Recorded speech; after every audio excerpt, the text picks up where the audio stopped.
Offering the opportunity for a real second chance to the least of these, the invisible, the forgotten, and the discarded, is the purpose behind the work of our guest featured on today's program. After he experienced a transformation in his own life, he will share how God has led him to use his artistic talents as a tattoo artist to help people coming out of a rough past, and how his ministry is impacting lives. Stay tuned to hear his story and about his ministry, Ink180.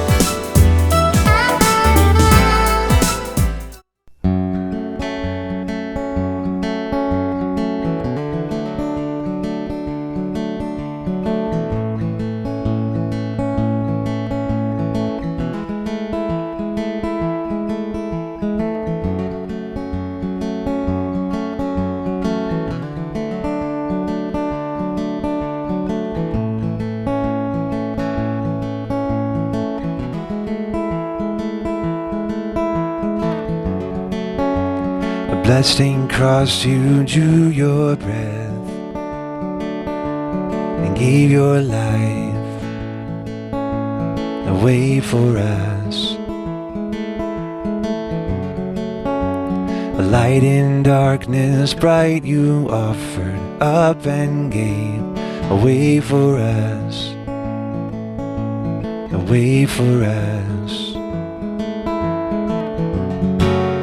You gave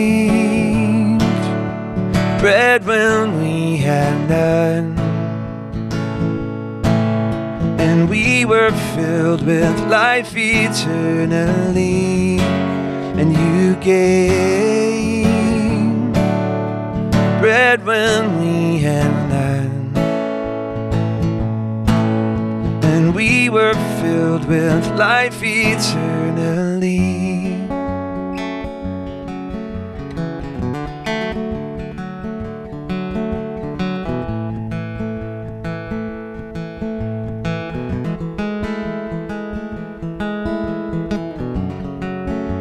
The light has come and gone away, away from us, away from us. Alone in black we wait for morning light to come and say, He has come for you.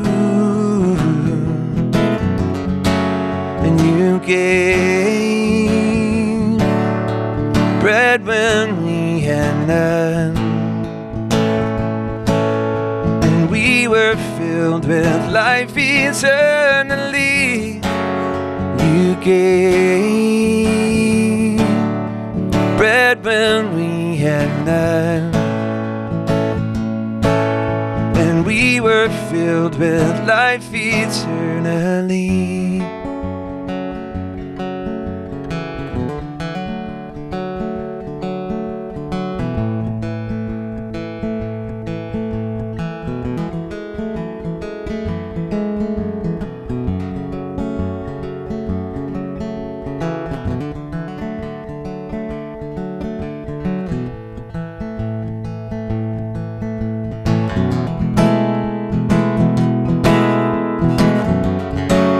And you gave bread when we had none, and we were filled with life eternally. You gave bread when we had none, and we were filled with life eternally.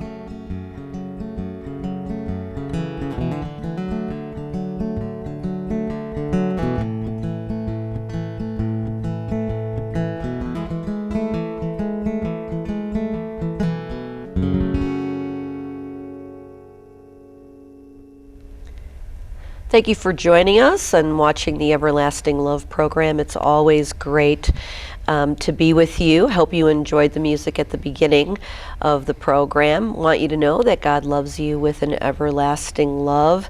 If there is anything that, any content in the program today that you would like more information about, if you're looking for a church or a Bible study, want someone to pray with you, please feel free to contact us at 773-286-2171 or send us an email at our website, www.everlastinglovetv.com, and we will be sure to get back with you. We always are excited to be able to provide you with resources and information that can be helpful to your life, whether we're talking about drug addiction or human trafficking or eating disorders or anything. We really, our heart's desire is to be able to be a resource to you. Excited to introduce you to our guest today. His name is Chris Baker, and he is the founder of Ink180 Ministry. And so we're going to find out what the Ink180 means. Like, where does that come from? So, Chris. Yes. Yes, I'm looking at you over here, and you got art all over, man. I have a few pieces, yeah. A few pieces. I love it. I love it. Thank you. So excited to hear about your story, what this is all about, because some people think tattoos and Christianity, like they don't go together. What's that all about? But we got another story going on here. So tell us about yourself. Absolutely. I grew up in Southern California. Met my wife in school. We've been married 19 years. Nice. But about 6 years ago, we decided to leave Los Angeles with our 3 children and look for a place that was better suited to raise a family. And we loved LA, and we wanted a place with the same type of cultural diversity and arts and everything. So she's originally from Chicago, and we decided to move out here. And I was working for a company for 18 years and making too much money and living for all the things that society tells us we need, the cars, the big house, the big motorcycles and vacations. And I thought I had life figured out until I got a real rude awakening one day. I was laid off from my job. I sunk into a real deep depression and just really started to kind of spin out of control in my life. And my wife and I sat down, and she was crying, and we were fighting, and she said, we need someone on the outside to kind of look at this and help us get some perspective on our relationship if this is going to continue. And I heard that, and I said, wow, this is the most important person in my life, and I cannot lose her. So we put out some feelers to some friends and said, we're looking for a counselor that can give us a third-party perspective and help us figure this out. And a friend highly recommended the Samaritan Interfaith Counseling Center in Naperville, and Lisa and I kind of looked at that and chuckled, and we're like, interfaith, that's like church, And we don't do church. We didn't, yeah. And I grew up in a Catholic household, and when I was a teen, I really put up a wall between myself and God. And my wife had a similar experience too, and we believed in God, and that was really the extent of our faith. And so we made an appointment, and we went in, and I walked in just like this, and Joan was our therapist and a great friend now, and she looked at me, and I can only imagine what went through her mind when I walked in, and I just was like, oh wow, she's just gonna grill me. But we had a great first session. It was a Saturday morning 3 years ago, and we just kind of laid everything out. This is what's going on in our marriage, this is what we want to fix. And quite honestly, I gotta own it, probably about 90% of it was me. So it was a big wake-up call for me. And anyway, at the end of the session, we had booked an appointment for the following Saturday, and Joan looked at Lisa and I and said, one of the things that I like to do for my clients at the end of our session is to offer to pray. And Lisa and I kind of looked at each other and were like, hey, if it makes you feel better, go for it, And Lisa was sitting right next to me, and Joan was directly across from us, so we fold our hands and bow our heads, and Joan starts to pray. And I really focused on what she was saying. And I always had friends my whole life that were really strong Christians that would invite me to church, and I'd say stupid things like, oh, if I walk into your church, the roof is going to collapse, and and it was really my way of just making excuses and hiding behind a lot of the pain. A lot of times we hide Sure. behind Yeah. humor, and it's just a lot of pain that's Right. built up in our lives. And so Joan began to pray, and my wife and I both had this amazing feeling that came over both of us at the same time, like when you take a blanket out of the dryer and it's nice and warm and soft, and as if someone was laying that over our shoulders, and we both kept hearing, "This is going to be okay. Oh, love that follow picture. me, follow me. It's going to be Yeah. okay."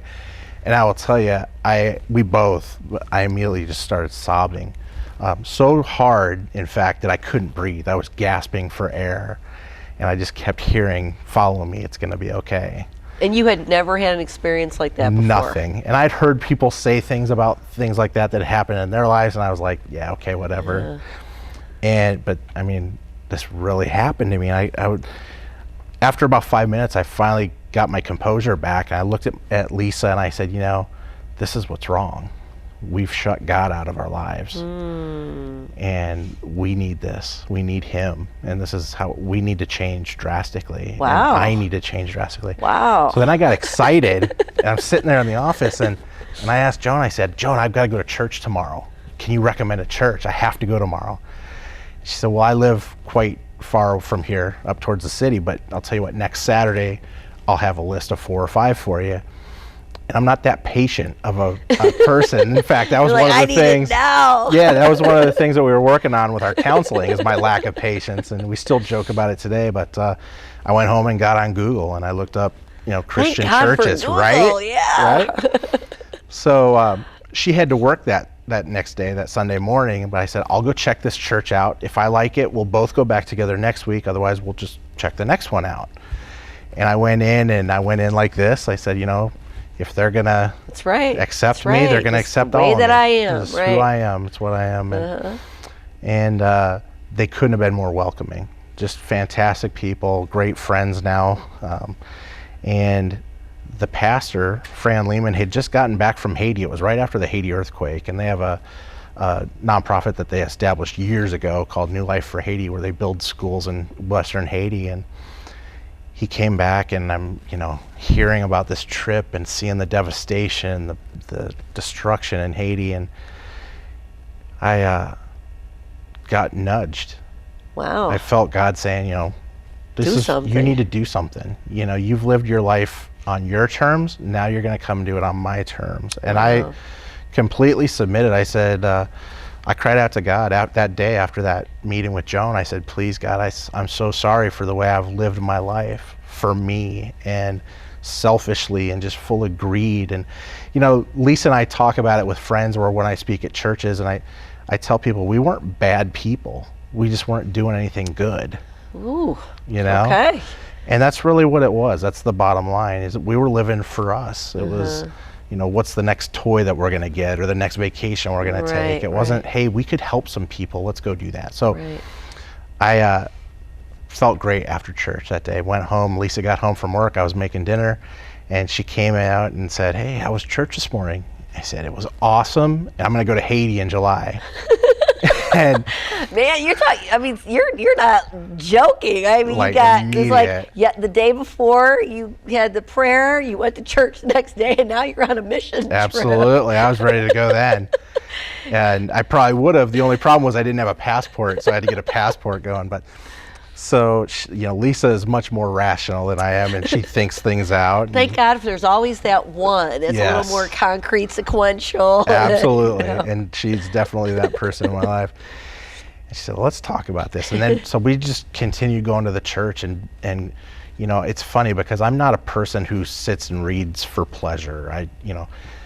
Reading to me is tattoo magazines. I look for ideas on tattoos, but I couldn't read fast enough of the Bible, or just other materials, and the Gospel of John, and I couldn't read fast enough and soak up enough knowledge, and it was causing ripple effects in my family. And my kids are seeing now how happy I am, and wow, Dad's not yelling anymore, and Dad's not upset, and oh, hey, Dad's around more. Dad's not working 80 hours a week. And Wow. so my family started to see it, and my wife recognized it right away, and she said, "Wow, this is really This is making real. a huge change, Yeah. and this is what we have needed for so long." Yeah, so that kind of pulled her in too then, right? Absolutely, yeah. Yeah. And I mean, we were both broken, but I was the most broken by far. So, you know, everybody takes their approach to their walk with God a little differently. I equate it to, she's more of the, let me stick my toes in the water and Sure. get used to it. So she was a slower progression. I dove in Yeah. head first. And I mean, I was going to Bible studies 2-3 times a week. Yeah. And, you know, in my past life before Christ, I would look at Christian TV and be like, why is this even on? You know, and now I'm like seeking it out. I'm like, what's on? What can I watch? And, Yeah, wow. you know. But there are a lot of great stats around when the dad, you know, has this kind of experience and change in his life first, because the percentages are much higher that the rest of the family is going to come than when it's the wife or if it's the children. So there's something powerful about carrying that mantle of headship and authority in your home, and then, you know, having that experience and then kind of seeing it impact your family like that. Yeah, it's been great to see the changes in my kids. I have a 14-year-old daughter, an 11-year-old son, and a 7-year-old daughter.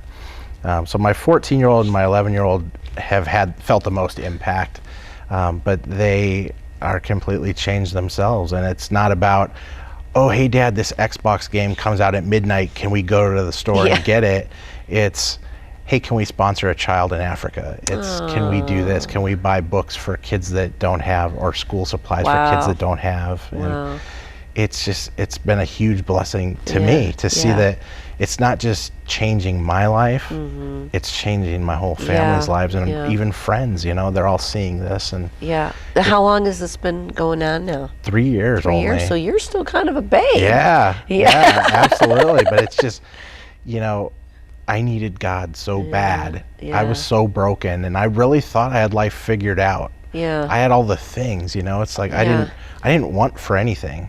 So that's kind of interesting, right? Because you keep saying the word broken, and I guess I would like for you to kind of just expound on that a little bit, like, because you're saying I had all these things, had it figured out, but what does that mean, broken? And is that connected anywhere to your childhood, you know, growing up? Can you talk about that? Definitely, yeah. When I was 15 years old, my parents divorced.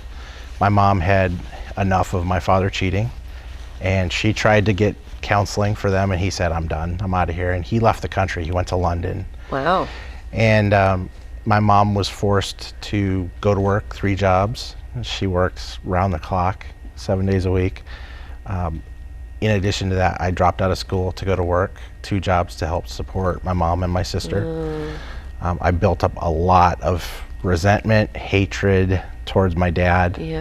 Just really bad. And it affected a lot of things. I built up a lot of, I wore a lot of masks. I didn't want to let people in because, you know, you think as a guy, as a young boy, your dad is your hero, right? You know, and I knew what was going on. I knew my dad was doing the drugs and the womanizing and everything else, and I saw that, and I was heartbroken, you know. But then when he left us, it turned to anger. Wow. And it lingered for a long time. Before we worked that out. How did you deal later. with that as a 15-year-old? Like, you got angry, but like, how did you deal with that? I just shut down from people. I was a recluse. The only person I ever opened up to at all was my wife now, Lisa. You know, she was a rock to me, and her family. You know, my mother was awesome, and she always was, but Lisa's family and her dad, Mike, was just such a rock for me to lean on and see, wow, this is what it's really like to be a father, and this is a real man here. Because honestly, I never had that. Even when my dad was around, he wasn't around. So how have you dealt with that now, right? Like, that anger, is there still unforgiveness there? I mean, how are you dealing, or how have you dealt with any of that? When we moved to Chicago, my dad was living here in Chicago. And I reached out to him and said, look, a lot of time has passed. And this was before I came to Christ even. And said, you know, I want to talk and get this out, air this out, and move forward and try and build this relationship back. And I did. I forgave him. And I really, in my heart, believe and feel that I have forgiven him for all the past stuff. But That's great. It is. But what is hard to see is that he hasn't changed, you know. And my dad is in his 60s, and he still thinks he's in his early 20s. So it's like parenting your parent. It's hard. I mean, we have a relationship. It's a work in progress, and it will be. But you know, I've forgiven him, and I hope he can see a lot of the changes going on in my life, and maybe, you know, apply some of that to him. So yeah. Well, you're only responsible for you, right? Right. You can't change someone else or force anyone else. Right. But you're only responsible for you, and I mean, it's commendable that you did that. You know, even before this experience, but that you just did that. You recognized that you needed to do that, and you attempted reconciliation. So I think that's really powerful. So 3 years now, this has been going on. So did you go to Haiti? I did. I went to Haiti for the first time that about July. That. Yeah. It was funny because I did a lot of research before the trip, and cultural, and trying to just learn as much as I could, even a little bit of Creole before I went. Very basic. So can you say anything in Creole? Yeah, ambapo means under the skin. I can tell you that because when we would drive through the villages in Haiti, all the little kids would be shocked. You know, they'd look at me and they'd, oh, what's that? There's nobody has tattoos in Haiti, especially Western Haiti, because most of the missionaries that go there are around Port-au-Prince or the main capital area, but we were far removed from that. And they'd come up and try and rub the tattoos off of my skin, and I'd say bon ambapo, means it's under the skin. Wow. But and then their eyes would get this big. And, wow. Is that possible? Yeah. Yeah, but I'll tell you, before I left, one of the associate pastors at the church told me, he said, "You'll go to Haiti and you'll love it, and you'll come back, but a part of you is always going to stay there." And I was like, okay. And I kind of thought I knew what he meant.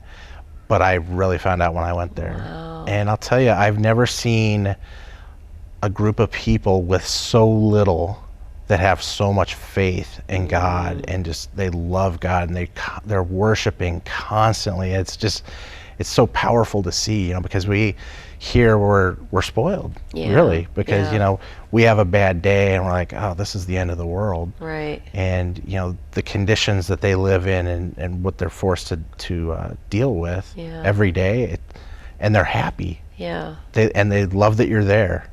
So it's just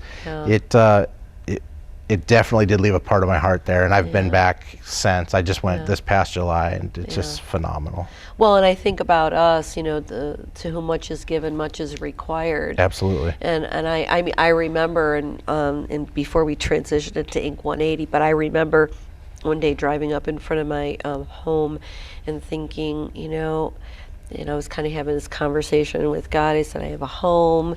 I have, we have 2 cars or 3, whatever it was. I don't know if my daughter was driving at the time. And I said, we have this and we have that. And I said, and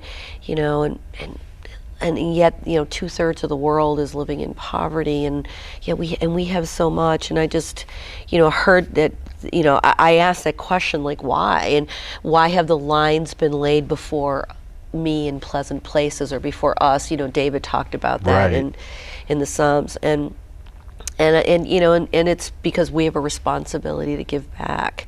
To whom much is given, much is required. And we don't have it because we're better. We have it with the responsibility of having to give, and to help those who don't. It's funny because I used to, in my former life, before Christ in my life, I used to pray, please let me win the lottery. I just want to quit my job, and I just want to live and whatever. And now I don't really play the lottery anymore unless it's huge. And when I do, it's not for me. It's, do you know how much work I could do and do for other people, and how I could lift other Your motivation areas has changed with that much money? It's not, hey, I could go buy a Ferrari. It's, hey, I could build a school there, or I could build a hospital there. It's a whole different life. Perspective. It's so hard to compare. It's just so wide. So let's talk about this tattoo ministry, I guess, right? Ink180. So how did that happen? And where did that name come from? Well, the name came from I put it on Facebook, when I started doing it. And my little sister actually thought of it, said, Ink180, you're doing ink tattoos, and you're trying to have people go from a negative in their life to a positive in their life. Oh, nice. So it's Ink180, and yeah, so my sister Courtney thought of that. Really the way it started was about a year into my walk with Christ, the pastor noticed a lot of the kids were talking to me after church or before church, and he asked me about it, and he said they seem to gravitate towards you. And I said, well, that's because I'm covered in tattoos and they think that's cool. What they don't know is I'm 41 years old and I'm the furthest thing from cool anymore, But he said, no, but it opens that door and they want to talk to you. And I said, well, yeah, I love talking to them, And he said, I think you should work with youth ministry. I was like, well, hang on a little. And he said, I'm just a year into my walk with God, and I'm learning stuff every minute of every day. Right, How am I right. supposed to teach them when I'm still so fresh into this Sure. life? And he said, no, really, it's good for you, though, because You'll grow they'll know too, and they'll right? recognize that you're Yeah. learning more and more every day as well, so they'll want to learn. I prayed about it, and I said, yeah, let's do it. I want to do it. And they gave me all the high school boys. I said, Nice. give Chris all the crazy boys. So started building a relationship with these boys, and through doing so, I learned that a lot of them were really artistically talented. And we started a series where we were trying to teach these kids how to serve God. And it was great because I was now learning how to serve God at the same time. And the whole point was to use the gifts that God has given us to do good in the community, and to serve Him and to serve the community. And we said, well, let's brainstorm about this a little bit. We're all artistic. Let's do something with art. And we started doing graffiti removal and mural work down at East Joliet. And it was great, and they'd bring their friends in, and their friends weren't going to church, so it's giving them some exposure to God. And I was like, this is fantastic. The community loved it. The law enforcement in Joliet loved it. We were having a great time. But after about 6 or 7 times of doing this, I felt like some of the kids were starting to check the box a little bit. And they're like, well, we serve, we're good, right? We're good. I'm like, guys, you're missing the whole point. I said, the whole point of this is for us to, yes, use our gifts, but I want you to pray and find what's God doing in your heart. What does He want you to do? Why are you here? What's your purpose?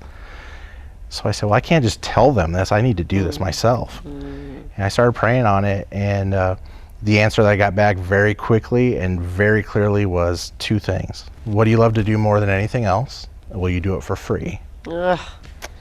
I started thinking about it, and I said, well, okay, besides spending time with my wife and my 3 kids, I love tattooing more than anything. It was always a part-time thing, but that can't possibly be doing God's work, because I get into conversations with people all the time about, And they start quoting Leviticus yeah, or whatever. Yeah, exactly.